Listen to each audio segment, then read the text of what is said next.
Clytus, I'm bored. What plaything can you offer me today? An obscure body in the SK system, Your Majesty. The inhabitants refer to it as the Hail Ming Power Hour.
Okay, welcome to the podcast to end all podcasts, the absolute pinnacle of podcast perfection.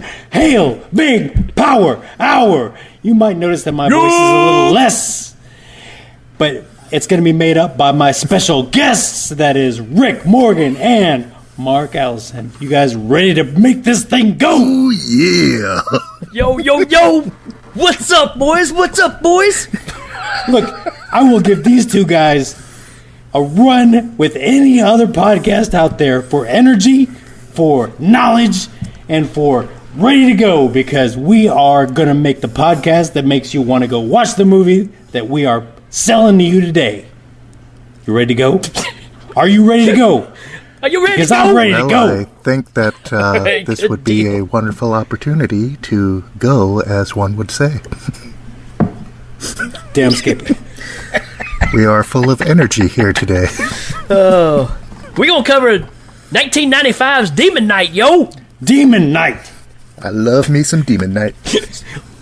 So let me say right now, and I'm going to save this for the podcast, but I'm also going to say it here.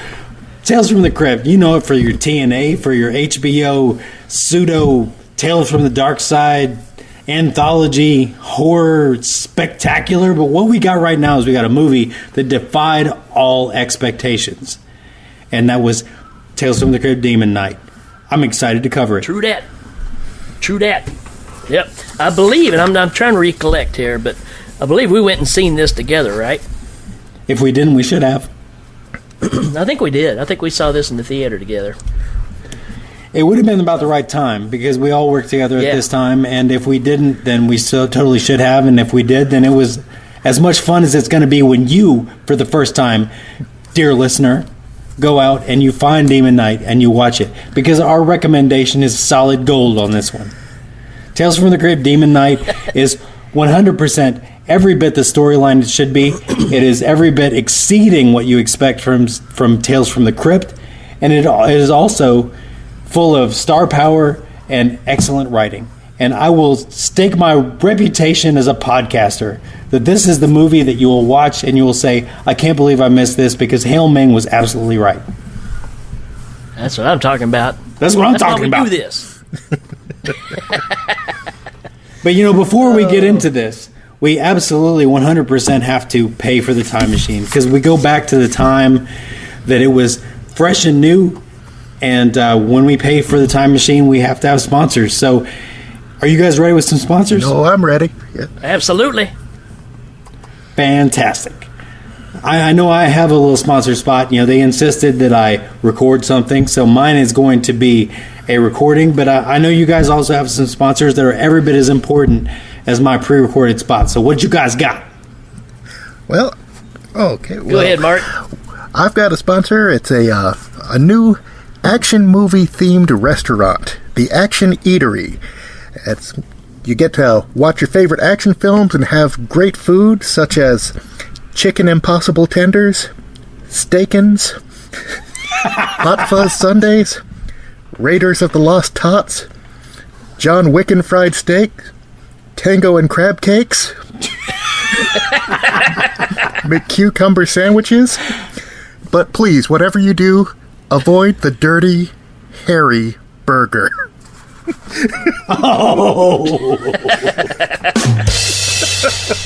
Oh, I gotta say that hot fudge sundaes, #1 super guy. Wonderful, mine's, Mark. Wonderful. What you got, Rick? Mine's not near as cool as that. I just basically got a 2-word sponsorship. It just says Brian's Dildos. That's all I got. Brian's Dildos, #1 super guy. Number one super guy. That's fantastic. You know what? I don't know that I would trust anyone other than Brian to supply me with a fake phallus for entertainment, enjoyment, or partner satisfaction. On that note, I do have one other sponsor. We actually picked it up on... Damn it! We actually picked it up on the last show. It was John Holmes Prophylactics. Yeah, it's they don't fit, but it makes you feel good when you take them up to the counter. I'm disappointed that John Holmes Prophylactics is too many syllables for me to sing with the Hong Kong Phooey theme, but I understand. JHP. We watched King Cobra. And let me just say that if you listen to that King Cobra and enjoyed the King Cobra episode, that has no bearing on our current episode because this is actually a good movie. So, Rick, I apologize to have to lean on you, but I did pre-record, my hey, no my problem. Sponsor. Right. You ready for it? I'm ready. Danny Bennett here from the Hail Ming Power Hour, and I'm here to talk to you about Ernesto and Bob's virtual internet. In today's world, the big guys would have you believe they are your only road to the information superhighway. Ernesto and Bob's virtual internet is here to tell you otherwise. A skilled VIN technician will arrive at your home, case the joint, and install a cardboard box with one of 3 images affixed on one side with Elmer's glue. What kind of monthly hit will your bank account take for a continuous, no interruption beach scene, placid city skyline, or classic blue to enjoy?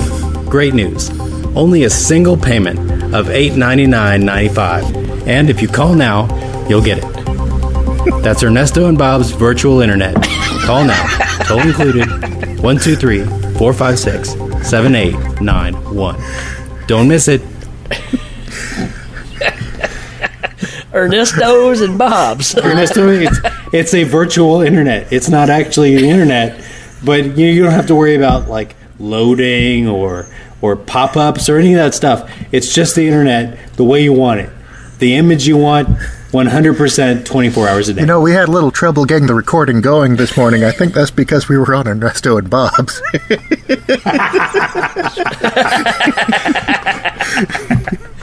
I've met both Ernesto and Bob, and I'll tell you, they're kind of shady. But please, go ahead and use their service because they're paying us money. All right, so do we want to jump into what did you watch? Yeah. We ready for that? Why the hell not? Here we go. Okay, here we go.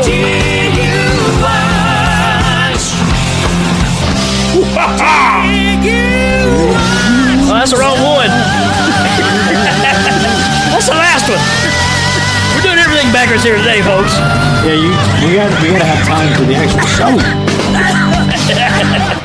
All right, who wants to go? I watched nothing. Okay. Oh. Okay.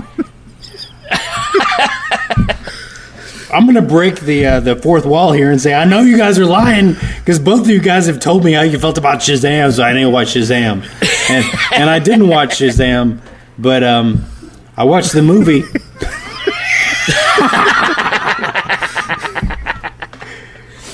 Oh, man. All right. Well, I got to check out this documentary about the legendary director Richard Rupture, who studied under Cecil B. All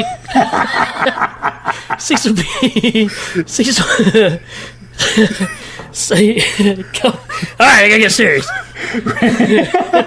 Richard Rupture. Who studied under Cecil B. DeMille back in 1948, and he was struck by a logging truck and was bedridden for the rest of his life. And Steven Spielberg went and stayed all week with him to do an interview while Rupture was talking about the golden years of Hollywood. You Talking about the golden years of Hollywood. You snorted. I heard you. You snorted while you were laughing. That's awesome. And then talking about the golden years of Hollywood and the controversy that always hung around Cecil B. DeMille's neck. And this documentary is called In Bed with Dick Rupture. Ready when you are, CB. That sounds pretty exciting. I want to go see it. Yeah, it was fantastic. So let's get out of this mess. That's it for What Did You Watch? Let's play the first one this time. What did you watch? Did you watch stuff? Oh, yeah. Wonders for my dyslexia. Did you watch? Did you watch stuff? All right, folks, we're going to take a little short break. We'll be right back to jump into this movie, Snoochie Boochie.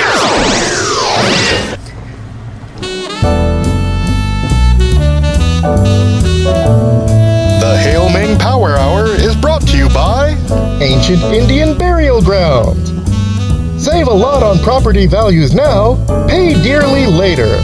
and loyal subjects of Mongo like you. Hail Ming!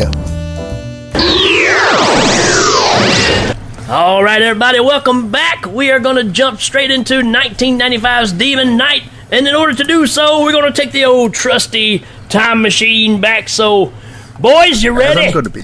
Oh yeah, I'm ready. And I mean, I trust this thing 100%. It's a solid piece of machinery. Here we go. I don't trust it. Assorted turn. I don't trust it. I think a panel just came off the side. Wow, the look, Wayne G-forces making my face look like Ethel Merman. Oh, yeah. 1995. Oh man, look at this place. It's just like we left. Oh, there's that quarter I left. Okay, I've seen enough. Let's go back.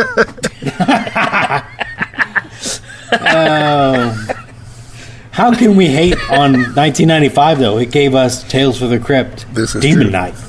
That's a great question. So, in order to get into this movie, we've got a synopsis. And anybody want to elaborate on what the synopsis is? We actually got Who's doing a it? celebrity endorsement to do the synopsis today. We got Matthew McConaughey, and he's going to be reading the synopsis for us. All right. This here's Matthew McConaughey, and I'm here to talk about Demon Knight. It's a Tales from the Crypt, but you know what? I think I prefer Tales from the Bedroom. That there Cordelia girl is something fine, I tell you what.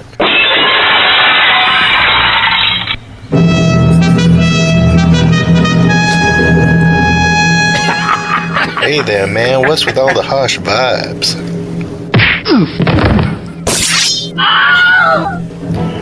When foul demons run amok, it is no time for a self-indulgent flapdoodle with a crimson neck to attempt coupling. One must take one's sword in hand and gouge out the eyes of evil. Only then shall I, Captain Kronos, Vampire Hunter, take the fair Cordelia and make love to her whilst on the discarded jacket of the fallen Matthew. Tales from the Crypt Demon Knight was made in the year of our Lord 1995.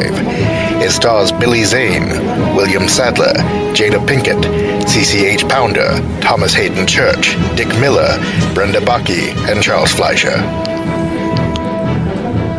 Please. Man, do we still owe Matthew McConaughey any money for that? Oh, I okay. don't think so. They both sounded a lot like you, man. Okay. Man, almost twins. Nice job, though. And that was a great synopsis, and it makes me want to see the movie even more. Especially that Captain Oh, yeah. Kronos part when he comes in. All right, I got to do it. So, Danny, kick us off, man. What's your number one reason to watch the awesome Demon Knight? Man, I'm just going to go with the number one reason to watch Demon Knight is the number first thing that happens during the dulcet tones of Filter playing you an industrial tune called Hey Man, Nice Shot, which was a top 10 hit of the day, you have Billy Zane and William Sadler in a collision course, literally in two cars. And this collision is 100% explosion. A Camaro hits a Cadillac, and the fireball you could see for miles. I mean, I don't know if this is actually what would happen if this car hit this other car, but the explosion is something to write in the history books because it goes on for days and it happens for miles, and it is an explosion for the ages. It's my 100% number one reason. All right. Opening shot. All right, Mark, what do you think, man? I'm going to touch on something Danny said earlier about, this is a Tales from the Crypt movie, and you expect, certain things from Tales from the Crypt. But I'm also going to say that if this was not a Tales from the Crypt movie, it would still be an awesome film just by itself. You look at something... Now, first off, I love Tales from the Crypt. I absolutely do. The EC Comics, the 1972 film, the show, all of it is wonderful. But you take a look at something like Bordello of Blood, which they did next, and when you put Tales from the Crypt, Bordello of Blood on there, you're more forgiving of that movie. You're like, it's a cheesy movie, but it's a Tales from the Crypt. Hey, we're having fun. This one, you don't even need to say Tales from the Crypt. You just say Demon Knight, and you are in for a great film with a great story. 100%, I agree. Awesome. So, my number one reason, I even go before the car crash and stuff. My number one reason is John Larroquette.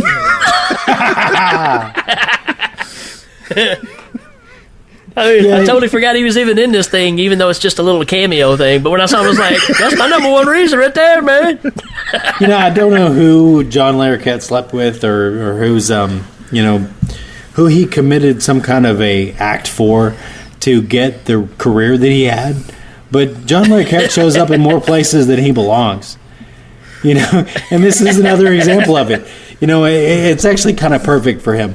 His career is defined by him being in lots of sitcoms and shows where he's passable, but he's not great. And, like you said, like both of you said, Tales from the Crypt, you expect some TNA, some HBO fare. You expect like a show that's going to make you kind of enjoy, but not necessarily enjoy in a way that you would tell other people. I watched Tales from the Crypt and I kind of liked it, because you are embarrassed that you enjoyed the base nature of the horror and the sex that is on display. It's a little deeper. For my money, John Larroquette to me will always be, and I know you know who I'm talking about, Maltz, the Klingon officer from Star Trek 3.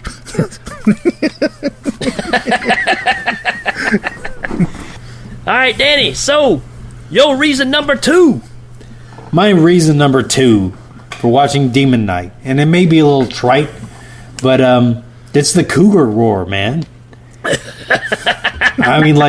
Your main character's got these stars on his palm that line up into a circle when stuff's about to go down, and you got demons that are out in the courtyard, and every time something monstrous happens, there's this cougar roar, this wow, and it's awesome.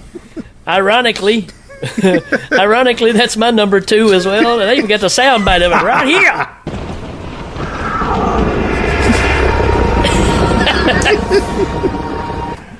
They use the hell out of that sound. I know, it's all the time. It's like, wow. Which is funny is because I never really even thought about it until you guys brought it up there. Yeah, that's the sign of a good sound effect there. It did its purpose and it didn't overplay its welcome. It's awesome. Man. Tattoos that move around, and when they move, they sound like a cougar. That's brilliant. All right, Mark, what you got? I'm going to have to go with the amazing cast of this movie. Oh, yeah. If there was a character actor that needed work at this time, they got into this movie here. We got Billy Zane, who is just amazingly dramatically cheesy, which is hard to pull off, but he does such a great job with this. William Sadler, who's been in everything. Yeah, true. Thomas Hayden Church, he's the jerk you love to hate in this movie. He's Lowell. Dick Miller, again, has been in everything. Yeah. If you see Dick Miller, you're like, oh, I know that guy from, and it doesn't matter what you say next because he's been in it. That's right. We got Roger Rabbit in this movie. Exactly. He's just a reason to watch all on its own. I agree. Do you remember, I don't know if you remember this or not, maybe a little before your time, but he was the bad guy on Welcome Back, Kotter. Oh, yeah. Yeah, I mean, he was one of the bullies. Yeah, he was a bully of the Sweat Hogs. Tell me right now, who is Roger Rabbit? I didn't catch this, and I'm not. Wally the postman. Wally, that Sasquatch-looking guy. Yeah. He's also the doctor in Nightmare on Elm Street. Oh yeah, that's he runs crazy. all the tests on her, to see if she's having deep sleep or not. So that's insane. I did not realize that was. I mean, I didn't realize he was anybody. I thought this might be his only shot at fame, to be honest. No, he's been a ton of stuff. Yeah. Charles Fleischer is one of those actors who gets discovered after every role he does. I have got a little soundbite to go along with this one, but my next reason to watch this movie is car battery nipple clips. Which kind of sounds like this. Turn it off! God! Oh, my nipples are smoking. That's awesome. Okay, I heard an interview with Thomas Hayden Church about this movie. He's talking about that scene where he's having sex with the hooker and he's got the car battery hooked up to him. He said he was doing a radio interview and Pantera called in and was like, dude, you were banging to our song. To which he said, you're welcome. All right, Danny, that brings it back to you, man. Man, okay, so my next reason to watch this movie, I mean, there's so many reasons. But I've got to say, we're going with the top ones right now. We're at the top of the show. Billy Zane, man. Oh, yeah.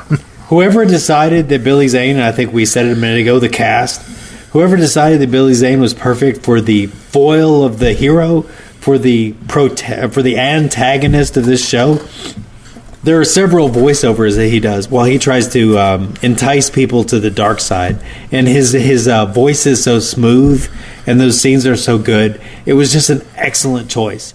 And I think that Billy Zane really makes this movie. From the point where he's I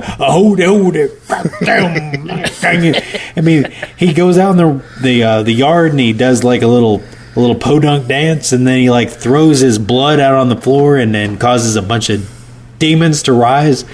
It's a fantastic role for him, and I think he does an excellent job with it. Right.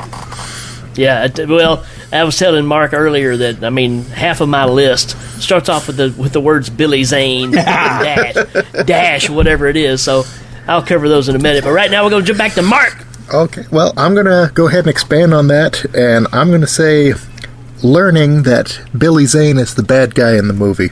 Yeah. Because like we said at the beginning of the movie, Billy Zane and William Sadler plays Breaker. They're in a car chase. One's going after the other. There's explosions. You're not really sure who's the bad guy and who's the good guy. And Billy Zane comes out as a bounty hunter looking for Breaker. And when they finally find him, the cops find out that both of them are up to shady deals, so they're taking both of them away. And Billy Zane's just like, hey, come on, if you knew who I was, you wouldn't be doing this. And the cop's like, oh, we'll find out who you are. And he just stops and says, why wait? And he turns around and punches straight through the sheriff's head. Yeah. Right at that moment, everything goes bananas. That guy deserved it. It's just such an awesome scene because you know something's going to go down, but you don't expect that. Yeah. My very next one was Billy Zane head punch, which looks fantastic. Yeah. It still looks great. After that was Billy Zane Hoedown. Yeah. Billy Zane the Salesman, which is where you're talking about with the overdub stuff. And there's one more Billy Zane one I'm going to leave till later, and we'll see if anybody else takes it from me. But I did have Charles Fleischer Demon Shooter. So one of the things that this show has, one of the things this movie does is it says, in order to beat the demons, you have to release their soul, their tortured soul, through their eyes. And there's a lot of dead shot MFers in this show because they are shooting people in the eyes and making it look easy. Yep. Now, to his credit, Charles Fleischer, he does play a postman in this, so you know he's going to be a great shot. Going postal. Yeah, you say don't go there, but you find out they go there in this movie. So, in order to keep from stealing anybody else's that I already kind of know they have, I'm going to say this movie has a very Evil Dead kind of feel to it. A lot of the camera work swings to some wide angles. Just the way a lot of it is played out. And to me, you kind of see other movies kind of pulled from this. And we talked about Feast being one of those that I feel like kind of took from maybe the original idea of this. I don't know, man. It's a very well put together, not serious movie. Yeah. So, Danny, what you got? I have a ton, and I agree with Mark. I agree with Rick that we are treading on the same water. But ultimately, my next reason is Deputy Shlomo. Yeah, you got the sheriff, and then you got the deputy, and he does everything you expect a wannabe alpha male deputy to do. You know, he is Don Knotts times 10, where he's, hey, you put that down. Hey, we're in charge here. You get away from that fire. I mean, he is 100% the dolt that you need to make your bad guy, being Billy Zane, look good. And he's the reason why the sheriff and the deputy accept him as, you know, oh, he must be a bounty hunter, because they are so inadequate that when he shows up with kind of a semblance of a plan, they're willing to go along with it until the sheriff gets a call saying, hey, by the way, Billy Zane might be a criminal too. You know, they're willing to go along with him because while they have no plan, he seems to have 100% of a plan. And, you know, it's hard to give him a bad rap because they're probably trying to do their job. But, you know, Deputy Shlomo's over here going, I'm going to throw handcuffs on this guy because the bald guy in the other car told me to. What I like about him by the end of his run in the movie, he really kind of makes up for that too. He steps up and it's really fighting off the demons there. So it's like Barney Fife becomes badass there. True. He has his Drake and Vasquez scene where, you know, they're gonna blow up the whole tunnel to kill all the aliens. You know, and don't think I didn't notice that. Don't think I didn't notice he stole from James Cameron and Sam Raimi. But I'm okay with it. I'm okay with it. I'm totally okay with it. Mark, that's you, buddy. So I'm going to go with what I feel is kind of the heart and soul of the characters here, Cordelia. She's the prostitute that lives at the motel, and I really feel like she's the most tragic character and the most heartfelt character as well, because nobody really notices her. They just think of her as the whore, and the Billy Zane's collector character uses that to his advantage to really take a hold of her and possess her and turn her against everybody else. And it's such, but at the same time, it's such a touching scene when he's seducing her. And you know, you get all this craziness up to this point, and then they hit you with this dramatic moment that really touches at your heart. And so I thought it was a beautiful scene and really spoke to her character there. Yeah, beautiful way to you know, attack people's weaknesses. Yeah, yeah, definitely. All right, my next one is going to be, this should be obvious, Headless Dick Miller. Headless Dick Miller. He's the 100% guy. Headless Dick Miller, number one headless guy. No, man. That whole scene when all that stuff is going on, that's just you keep thinking this movie's not going to get any crazier. Yeah, it does, man. It definitely does. And you get Dick Miller with his head ripped off. It's on the ground. His body's attacking the dude. And then they pick up the head and slam it on a pair of antlers to poke the eyes out. That's crazy. It is crazy. I mean, it is 100% crazy. And the fact that Dick Miller has a not really Dick Miller looking head on the floor while his body is still attacking William Sadler is, I don't know, about like at that point of the movie, and I'm going to tell all of our listeners this, at that point in the movie you need to start saying, I'm not going to overthink it. Because why is Danny suddenly possessed, even though it kind of took everybody kind of a choice thing, whereas he just turned the page of a comic book and suddenly he's possessed? Why is suddenly Jada Pinkett Smith, or at this point Jada Pinkett, why is she washed totally clean of blood because she suddenly got under a shower head for 15 seconds? Look, don't overthink it. That's right. At this point, we are just rolling with the story, and the story says she's clean. The story says Danny is possessed. So we're rolling with the story. And the reason we're where we are is because we roll with the story. Because the story says that Jesus bled into some kind of a crazy artifact key, and it's cool. Okay, so roll with the story, because the storytellers know what they're doing. That's what I'm saying. All right. Well, that does bring it back up to you, though, man. It's your go. I'm 100% with you. Okay, but what's your next reason? My next reason is Wally, Willie, Danny, and Frank. Okay? Oh, yeah. So, these writers were involved in writing a story that went all the way back to Genesis at the beginning of the Bible. But they couldn't be bothered with things like names.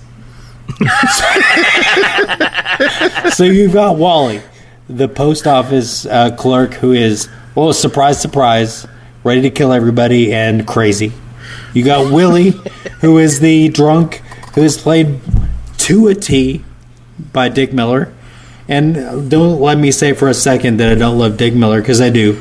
He is the father that I never had, and he is the character that every movie needs. You got Wally, Willie, you got Danny, who shares a name with me, but he's the kid with the long hair who showed in the first scene and then shows up in the third scene because they needed a kid. Right. And you got Frank, who is the hero of the story, and the fact that Frank is his name means that they want him to be kind of recognizable as an everyday man. So you got Wally, Willie, Danny, and Frank. Right. And that is my reason number 3. Don't question it. All right, Mark. Okay, I'm going to go with world building, because Danny touched on it a moment ago with the key. They do a good job setting up this world and all the rules about it.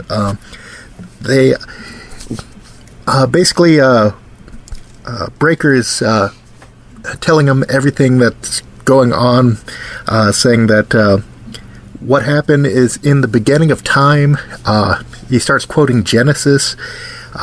When everything was darkness, there were demons, and they had 7 keys that controlled the powers of the universe.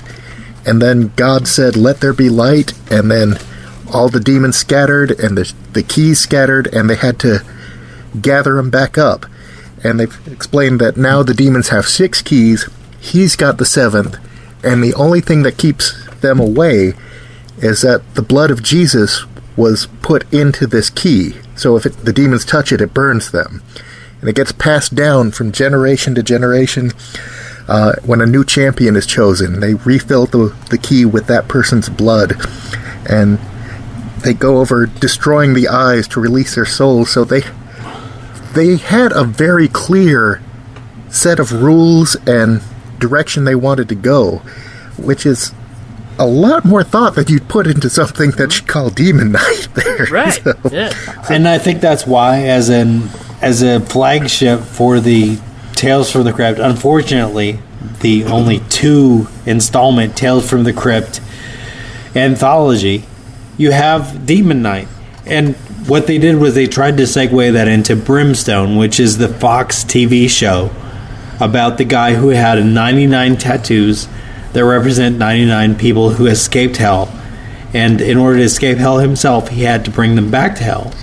You know, it was a good show, but it only lasted a year, and it was a testament to the fact that the people who wrote Demon Knight actually had a plan, and they got a platform with Demon Knight, and I'm not sure that they got the credit it deserved. Yeah. All right, so I've got 3 that I'm just gonna put all these together right here. 1, this movie's great because it's got an exploding kid. I mean, once his head stretches out and he gets all weird looking like a big piece of plastic, and then he explodes. The kid explodes. At this point, it becomes Tales from the Crypt, where he's page by page reading this comic, and the comic is the reality that he's living in.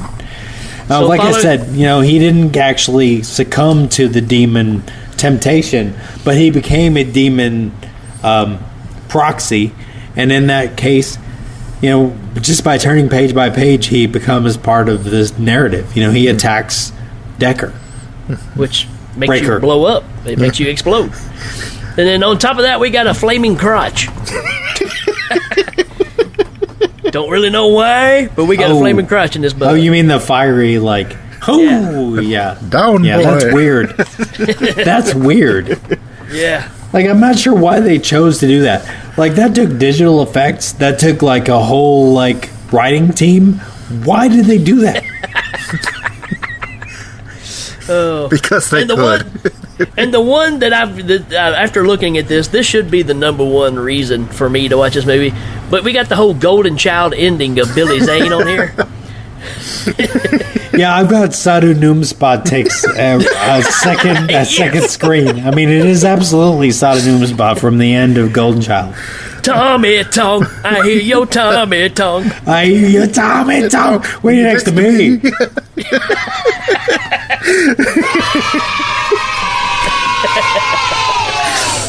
All right, so that's pretty much it in a nutshell for me. Thanks for bringing that back. Because Rat plus Golden Child plus syllabic memory plus a whole childhood of listening to Will Yankovic. Thank you so much. I love you so much. All right, it's your turn, man. Go ahead, Danny. Holy crap. It is time for me to go. I'm going to say this, okay? This movie, please let me implore you, dear listener, to watch this movie. Because as silly as we make it, Rick is 100% right. It is Sam Raimi. It is Golden Child. It is fantastic. Rick and Mark are both 100% right that it is a great storytelling plus an anthological horror platform. Ignore the Crypt Keeper. Okay? Ignore the Crypt Keeper.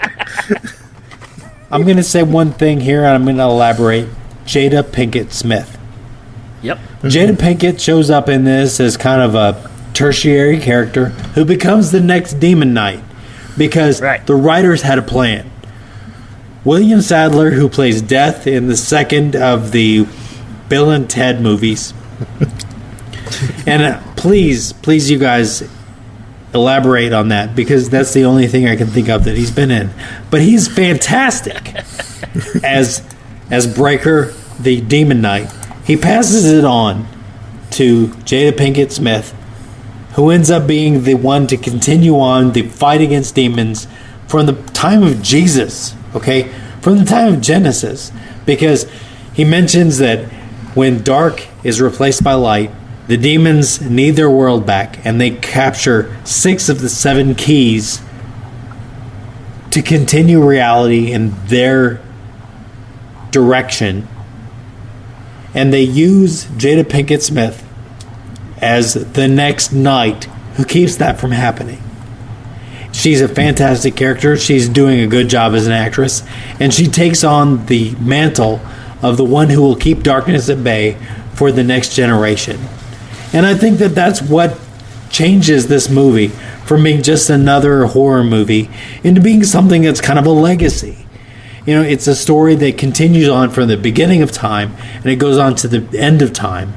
And it is a good versus evil, light versus darkness, fantastic movie under the guise of Tales from the Crypt Volume 1, okay?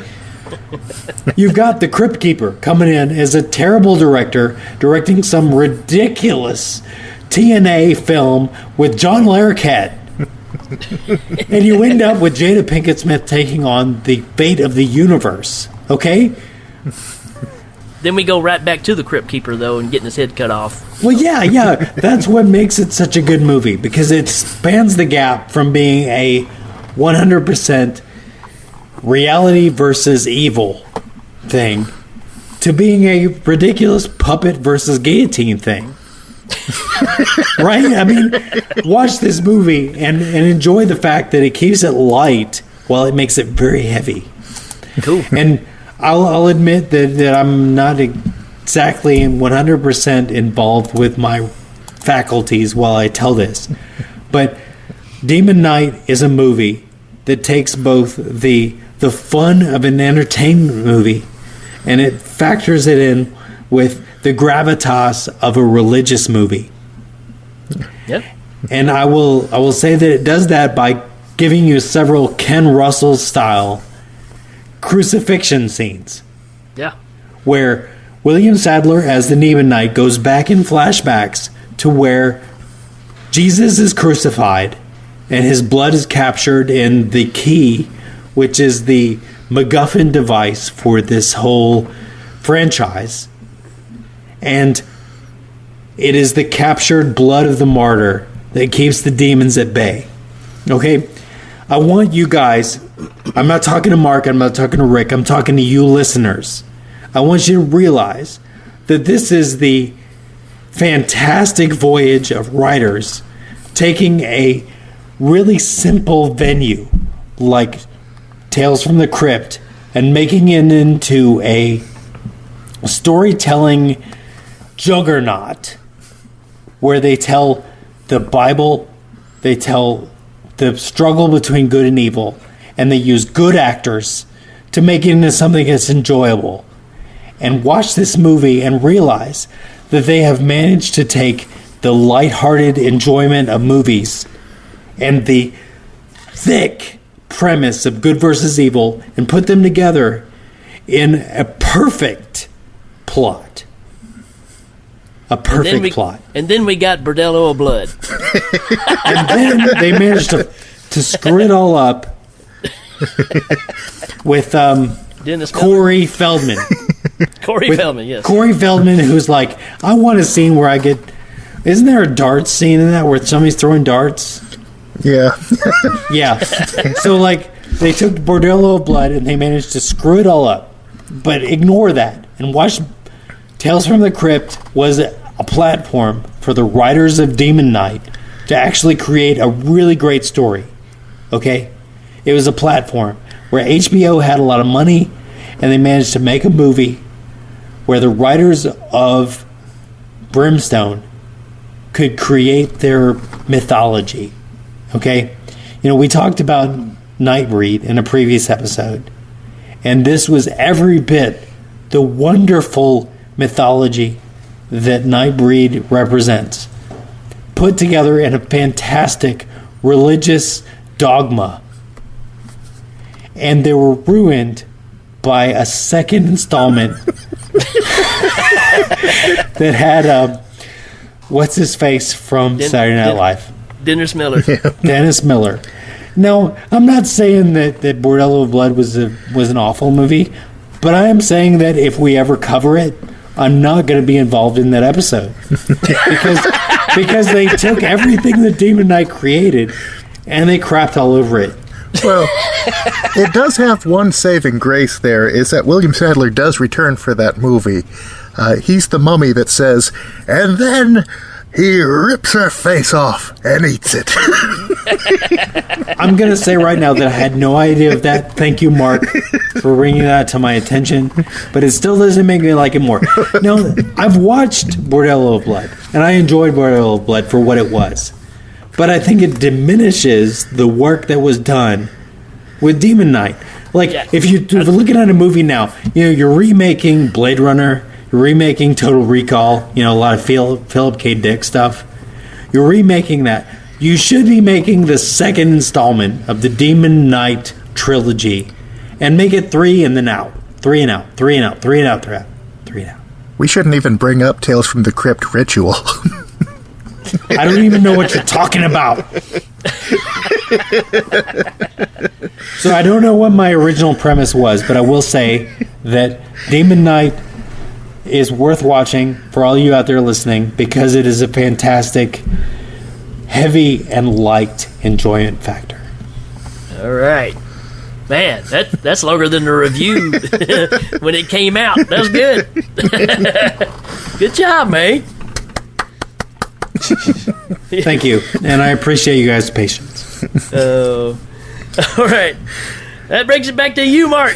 What do you got? Yeah, like I'm going to follow that. Dude's No, you have an excellent point with dude's pants. Yeah, seriously. Dude's pants. Seriously, we kind of stumble over each other on this one because we all have like the same reasons to watch this movie, and I think we kind of touched on each one of them. Like the kid Danny.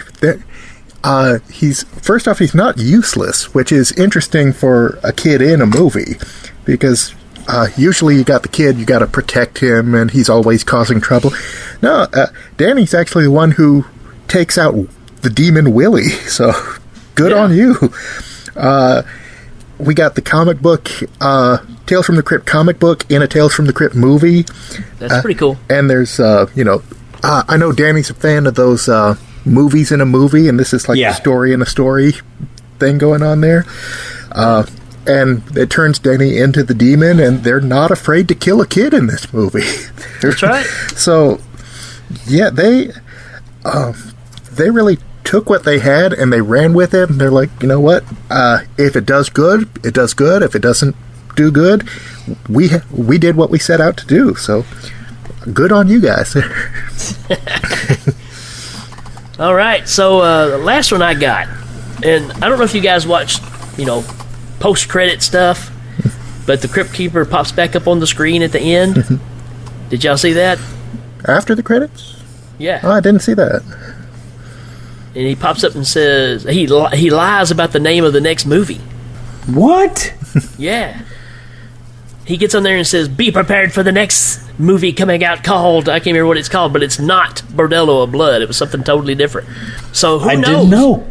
Maybe they would have had a great continuation kind of thing, but then he's like, nah, let's do this instead. But he actually calls it a totally different thing at the end of the movie. That's interesting because I actually heard an interview that both The Frighteners and Dusk Till Dawn were pitched as Tales from the Crypt movies. But for some reason they went with Bordello of Blood. Which kind of ticks me off because those could have been Tales from the Crypt, man. There you go. Well, let's look at it this way. Like Demon Knight exceeded expectation. And Bordello of Blood was more like an episode of Tales from the Crypt. So maybe they were trying to, control audience expectations with that. Yeah. Could be. Don't know. Yeah. But yeah, y'all check that out at the end of the movie after the credits roll. He puffs back up like he's, Iron Man or something. And he says, check out the next episode of Tales from the Crypt.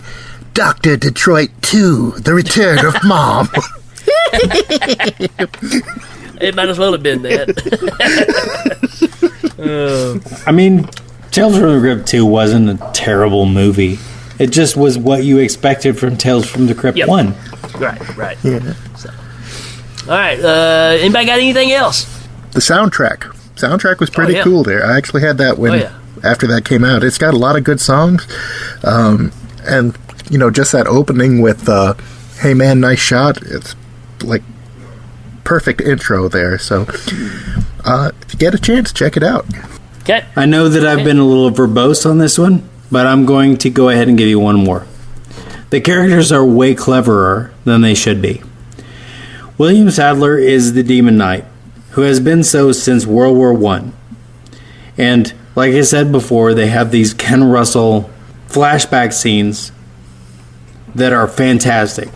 But I'm also going to say Jada Pinkett and Billy Zane are fantastic, where Jada Pinkett, she covers herself in the blood of a martyr to be protected from the demon. And Billy Zane uses a shower curtain to capture her. Okay, so in the end game, William Sadler, the previous Demon Knight, is killed. And his blood needs to refill the artifact that protects the Demon Knight against the demons. And she manages to cover herself in his blood as he dies. And Billy Zane attacks her. And she's able to protect herself because she's covered in the blood of the martyr. Again, we look at the fact that the writers are better than the sum of their parts, and then creating this whole back and forth between the two of them. They're playing this chess game for keeps. Yeah. And I think that it's worth mentioning that, it could be a Tales from the Crypt. Oh, by the way, let's add some more boobs like we did in the second Dick Miller scene. Hey, Dick, drink some alcohol, come join us. They could do that, but instead they choose to have kind of a back and forth between Billy Zane and Jada Pinkett that is excellent. It's a really good back and forth. It's a really smart hero, and it's a really good villain. And I wanted to mention that. All right, cool. About you, Mark? Well, now that you say it out loud, knowing we could have had more boobs in it is just a little disappointing, but yeah, still a great ending. There's a lot of boobs in this movie. That probably wouldn't work on Jada Pinkett as well as it did on Dick Miller, Probably not. Just saying. All right, if we ain't got anything else, we're going to move right into Top 5 Lines. Top 5 Lines. Yay! Mark, give us a top 5 line, man. Okay, I'm going to have to go with Billy Zane doing his hoedown there. I've got an audio clip of that one there. Humans! You're not worth the flesh you're printed on! This cowboy shit. You hold up, well then there, all you have to do is give me the goddamn key! Then we could get on with our lives! Alright, this property is hereby condemned. Yeah, man, that really sets the whole thing in motion right there, man. That's awesome. Danny, what you got? All right, so the top 5 line that I have first, which I will have to, censor, of course, is CCH Pounder, who, when offered to get her arm back, her arm is torn off by Cordelia, who becomes a demon. She is given a choice to get her arm back. It's on a platter, like, a French cuisine item. And when she lifts her stump to Billy Zane, he says, "Is that a yes?" And she says, "No, that's me giving you the finger, a-hole." Then he says something like, "I'll come back later," or something like that, right? Yeah. That's classic, man. That's one of the best parts of the whole movie, too. I remember us cracking up at the theater. My first top 5 line is where Dick Miller is talking to the kid, and he says, That's a huge bitch!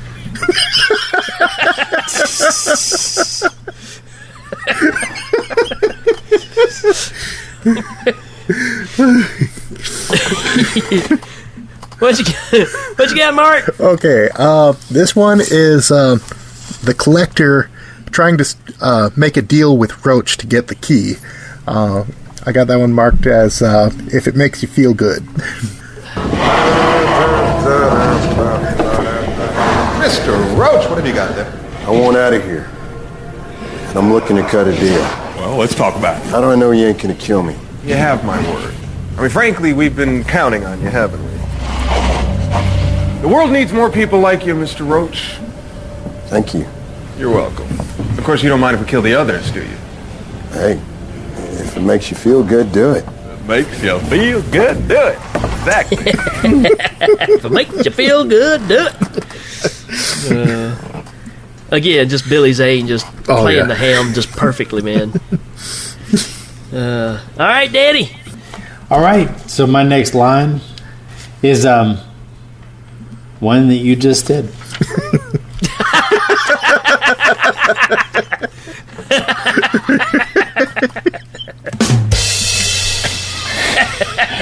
Yeah, I agree with the ho-dunk, po-dunk line. I mean, I think after years of watching this movie, the one thing that I look forward to the most was seeing Billy Zane deliver that line where he is the demon who gets kicked out the window. And I'm going to say him getting thrown out the attic trap door or getting thrown out the window where he kind of slides his way through is again a very Sam Raimi thing to do.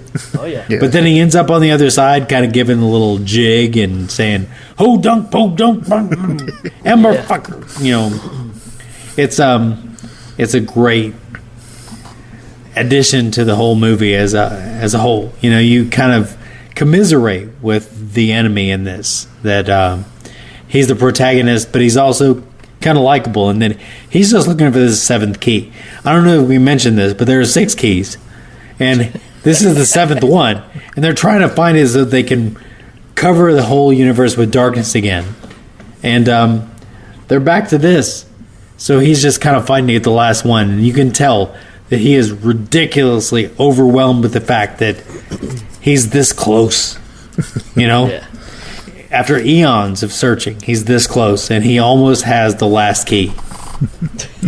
So, you know that whole ho-dunk, po-dunk thing? It's legit. Oh, yeah. Good stuff. All right, so my next one comes in the scene where both the 2 deputies come in, and they're talking, and you hear this one. See? The cops would have shot homeboy, but I know better. He was just chilling. Classic scene. A lot of people don't know that Lamar was in this movie. Little old me Lamar. Mark, that means you're going to end up with the last one, man. Okay, so last one. I'm going to have to go with Billy Zane. I know, surprising.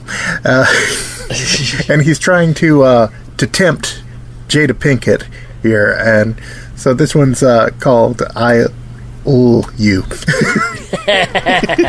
I'm going to say something to you I haven't said to anyone. Jolene, I you. Jolene,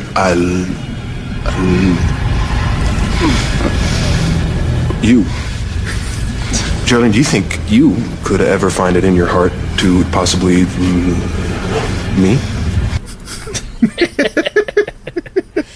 Oh, yeah, that's again just another great scene, man. It's just a great little character trait for him because he's a demon and he cannot physically say the word love. Everybody, look out! Here comes Rating time. It's rating time. All right, Danny, what do you give this movie? Man, I give this movie 5 out of 5. Billy Zane as Jareth from Labyrinth, because he is 100% given the smooth narrative to convince all the characters to join the whole "I'm your slave, you're my slave" reason to live. All right, Marky Mark. I'm going to give this one 7 out of 7 demon keys. All right. Yeah. And I'm going with 14 flaming crotches. Whoa, boy. Whoa, keep it down. And Brian Blessed, as always, my friend, what do you think of 1995's Tales from the Crypt, Demon Night? Oh, well, Who wants to live forever?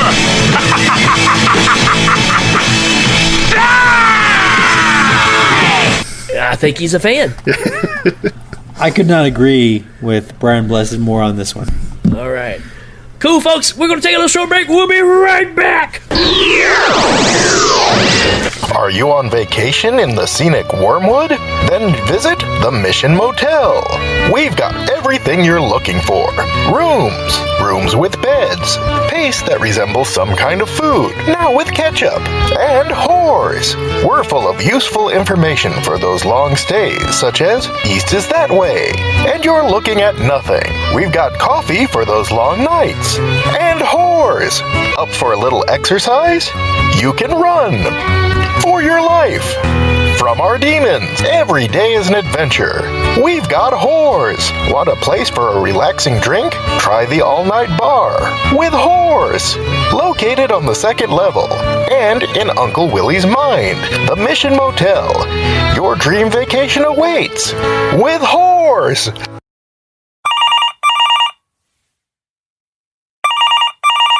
Hello, kitties.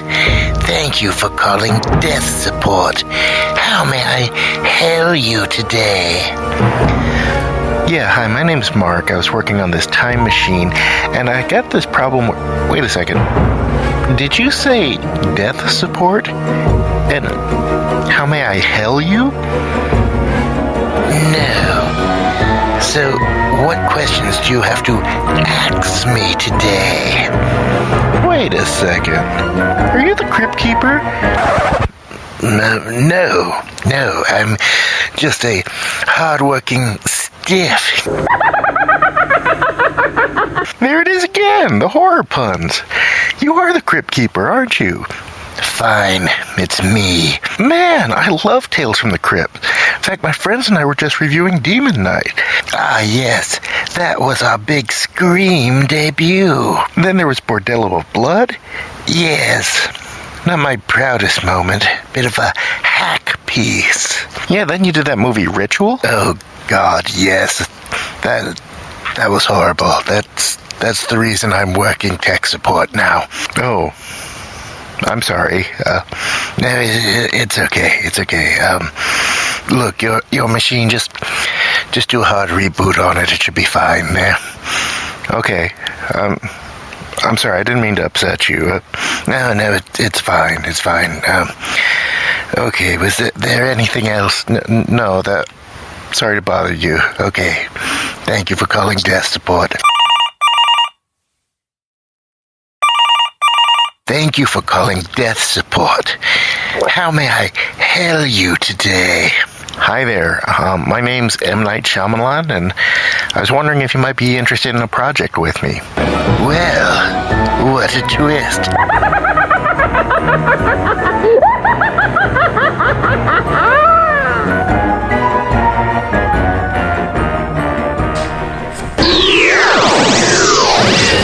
Alrighty, people, that's going to do it for us. Hey, we hope that you take the time and go check this movie again. It does deserve to be checked out again. Take the time, take it all in. Don't take it serious. Just go along for the ride. Ain't that right, fellas? Absolutely. Yeah, this is just a fun ride. If you're looking for a good movie with a lot of heart, but nothing you want to think too deeply about, this is one for you. Just jump in, enjoy. Whole bunch of fun, man. Check it out. Don't over-criticize. Enjoy it as a horror movie with a lot of adventure feel. And, let it take you along for the ride. Absolutely. For sure. Well, as for myself and for Danny Bennett and for Mark Allison, we bid you farewell and adieu. Folks, y'all take it easy. We will check you later. So long.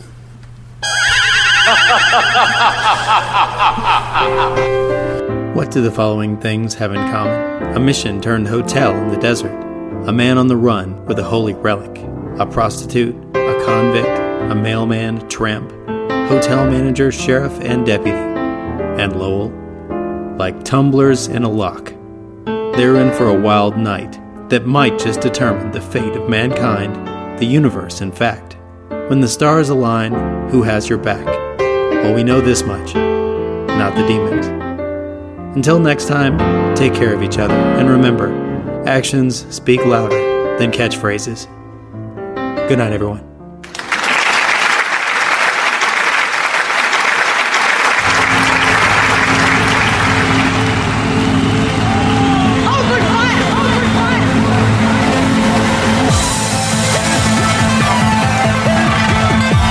Members of the audience will receive the following: classic curves by Dittos, the pants for Feel Good Company, a gift certificate from Maru-chan Ramen Noodles, Rice-A-Roni.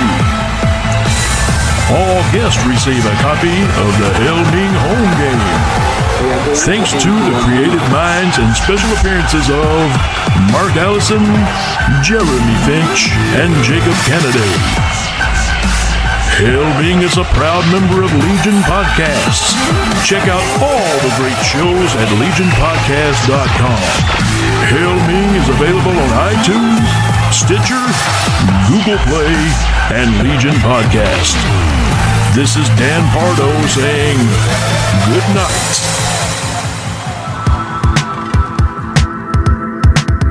If you enjoyed this show, then make sure you check out the other great shows on the Legion Podcast Network, like Cinema Psyops, Cinema Beef, Devour the Podcast, Duncan and Bo Come Correct, Exploding Heads Horror Movie Podcast, Friday the 13th, Get Slayed, The Hail Ming Power Hour, Hello, This is the Doom Show, Hero Hero Go Show, Kill the Cast, Underwater Kaiju from Outer Space, Jerry Hates Action, Legion After Dark, Mental Health, Obsessive Cinema, Discourse, Pick 6 Movies, the podcast by The Cemetery, the podcast on Haunted Hill, the Psychosemantic podcast, Rick Radio, House of Wax, Dude Looks Like the 80s, Rabbit and Red Radio, the Shadecast, Short Bus Cinema, 2 Drink Minimum Commentaries, the VD Clinic, Who Will Survive Horror Podcast, and Witch vs. the Doomsday Clock. With such a wide spread of shows, there is guaranteed to be a niche for you to fall in love with. Horror, politics, movies, books, sex, music, commentaries, health, video games, kaiju, action, news, comedy, and opinions that would most likely get you killed in some parts of the world. We are proud to bring you some of the best podcasting in the world. Check us out at www.legionpodcast.com, iTunes, Spotify, Stitcher, YouTube, and any other dark corner of the internet where podcasts can be found.